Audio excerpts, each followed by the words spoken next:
oval, I've got the picture of Jupiter from the Hubble.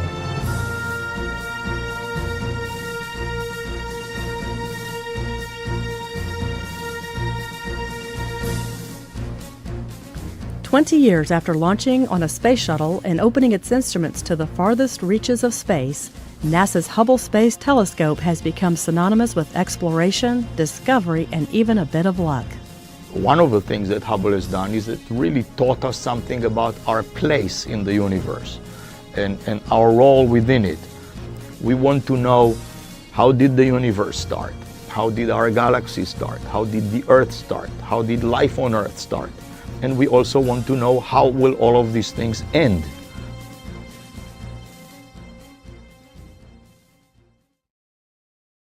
When the telescope arrived, there was a lot of anticipation because there was so much extraordinary effort required at KSC in order to assure that the telescope was going to be able to maintain in the kind of environment that it had to be, and that meant a cleanliness standard that was extremely pristine, far beyond anything that we had ever launched before.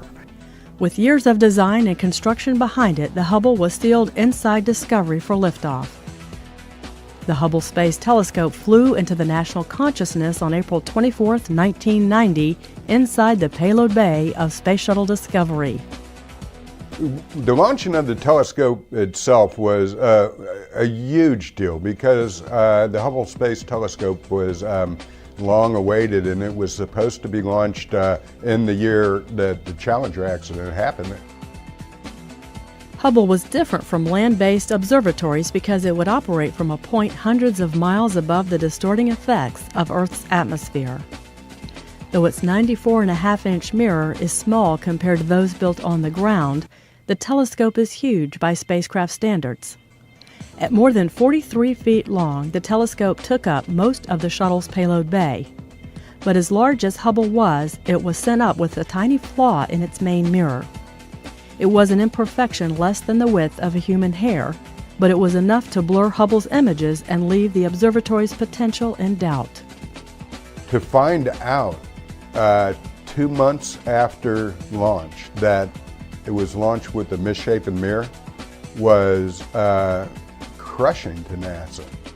When the telescope had its spherical aberration and needed glasses, we had already built expectations to the point that they were expecting to see these kind of things right away, when in fact, even if the telescope had worked, where it's going to take astronomers a considerable amount of time to get some of that data and then to see what else Hubble was going to find that we didn't know about.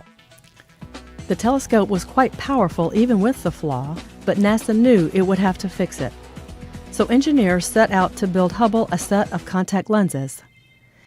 So I think that was probably our biggest challenge, was to try to make people realize that these things were still going to happen. We just needed a little time to fix this problem. Being able to restore the Hubble Space Telescope's observational capabilities was incredibly important to the agency, and they put together a great plan to do it. Astronauts made 5 back-to-back spacewalks during the repair mission, a first. They spent more than 35 hours working on the telescope in the payload bay. The Hubble repair had effects reaching beyond the telescope's health as well. This mission wasn't just about restoring the Hubble Space Telescope. It was about whether NASA had the capability to go off and build the International Space Station. The problem was fixed to the extent that it never occurs to anybody to even think about it anymore, because the results are just so dramatic from the Hubble.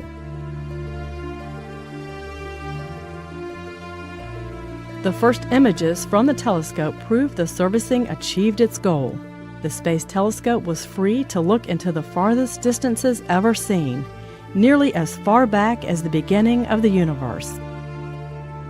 Astronauts made 4 more servicing flights to the Hubble Space Telescope to upgrade its instruments and replace critical components. We did it in a way that we knew it was the last time we were ever going to visit the telescope, and we had to do everything to it that we wanted to do if we wanted it to last a lot longer. So that made it more complex. And when the mission was over, the feeling was we'd done it. They had seen different worlds for the very first time through the eyes of the Hubble Space Telescope, and it's really expanded the general public's view of the universe, how the universe began, what the ultimate fate of the universe is going to be. It has ignited, it just has ignited the imagination of the collective American public. The Space Telescope repaid each mission with more incredible views of space that all could see and appreciate.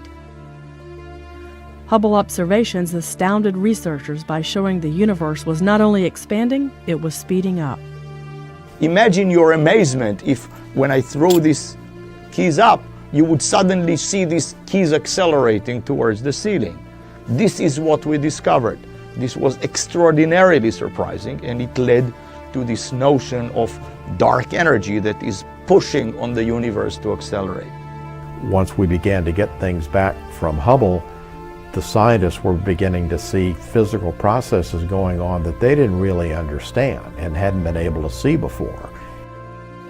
20 years after opening a new eye on the universe, Hubble continues to dazzle by reaching farther back in time and space. The light that we're just now receiving from some of these galaxies and different objects show younger and younger galaxies and stars, the light for which, when they left that galaxy, the Earth hadn't even been formed yet. That's how far back in time Hubble is seeing. We're talking about questions that a few tens of years ago we didn't even know to ask. The whole thing is a very storied program from the very first launch until the last servicing mission.